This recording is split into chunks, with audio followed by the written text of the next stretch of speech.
We fights loose. Oh no! Oh!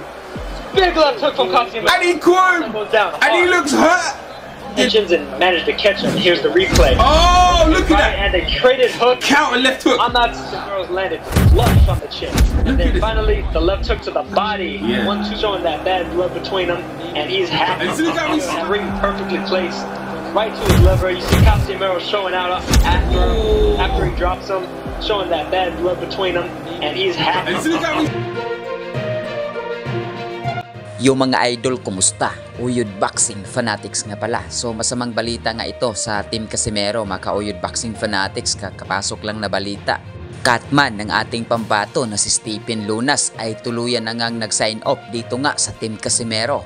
So makikita nga natin ito sa kumalat na larawan ngayon, mga Uyod Boxing Fanatics, dito nga sa conversation nila ni Jose De La Cruz, isa sa mga manager ng ating pambato.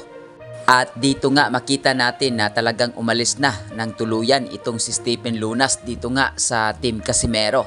At dahil dito ay naging hati nga ang reaksyon ng mga Casimero fans, mga Uyod Boxing Fanatics. Marami rin ang nalulungkot dahil sa nangyari.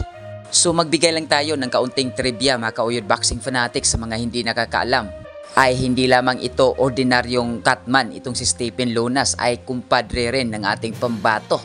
At base sa ating nakalap na impormasyon, mga Uyod Boxing Fanatics, na ito raw si Stephen Lunas ay isa rin ito sa naging tulay upang umangat uli ang karera nitong ating pambato, ang nag-iisang angas ng Pinas, Jandrel Cuadro Alas Casimero. Kaya dahil sa nangyari, mga Uyod Boxing Fanatics, ay marami nga ang nagdalamhati at nalungkot dahil nga sa mga pangyayari.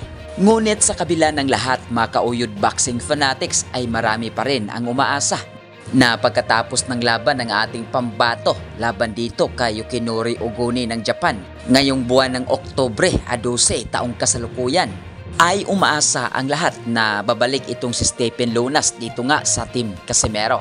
Dahil nabanggit na nga ng ating pambato na dito lang sa laban niya sa bansang Japan, hindi natin makikita na magiging catman itong si Stephen Lunas. At patungkol naman dito kung anong rason na kung bakit umalis itong si Stephen Lunas bilang catman ng ating pambato, ay hindi na natin alam yan, mga Uyod Boxing Fanatics. Basta suportahan na lang natin ang ating pambato sa kanyang laban ngayong buwan ng Oktubre 12 taong kasalukuyan kontra nga dito kay Yukinori Oguni ng Japan. At gaganapin nga ang laban sa mismong baluarte ng kanyang kalaban dito nga sa Ariake Arena, Japan.